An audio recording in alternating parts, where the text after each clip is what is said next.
ఈ లక్ష్మీనగర్లో ఇంతమంది లక్ష్మీదేవుల మధ్య మరి మన బాలకృష్ణ అన్న ఈ ప్రోగ్రాం ఏర్పాటు చేయటం, దానికి నన్ను పిలవటం నాకు చాలా సంతోషం అనిపించింది. ఎందుకంటే గతంలో నేను ఇక్కడ ఇన్స్పెక్టర్గా పనిచేసి 2.5 సంవత్సరాలు ప్రమోషన్ మీద బయటకు వెళ్తాం జరిగింది. మరలా మలక్పేట రావడం జరిగింది.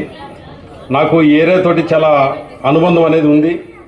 ఇటు అన్న ఈ గోరక్షణ విషయంలో కానివ్వండి, లేకపోతే మన ఏదైతే అంతరించిపోతున్నటువంటి కళల విషయంలో మరి చాలా జాగ్రత్తలు తీసుకుంటూ ఈరోజు చాలా చక్కని ప్రోగ్రాం ఏర్పాటు చేశాడు. నేను ప్రతి విగ్రహం దగ్గరికి వెళ్ళినప్పుడు చెప్తున్న విషయం ఏంటంటే అక్కడ ఎక్కువ కూడా యూతే కనపడుతున్నారు, మహిళలు కనపడతలేదు. మన సాంప్రదాయం అనేది కరుమరుగు అయిపోతుంది కాబట్టి మహిళలు అందరూ కూడా మండపాల దగ్గరికి వచ్చేసి పిల్లలతోటి వాళ్ళని అనుకరిస్తుంటారు మన పిల్లలు కూడా.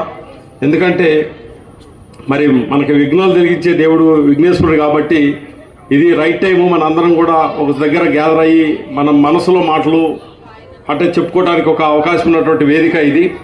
కనుక మీరు అనితా భావించొద్దు, అందరూ కూడా చాలా చక్కగా ఈ కార్యక్రమాలకు రావాలని చెప్పేసి, మరి అందరూ కూడా ఆయురారోగ్యాలతో ఉండాలని చెప్పేసి భగవంతుడు మంచి మీకు కలగజేయాలని చెప్పేసి కోరుకుంటూ ముగిస్తున్నాను. Thank you.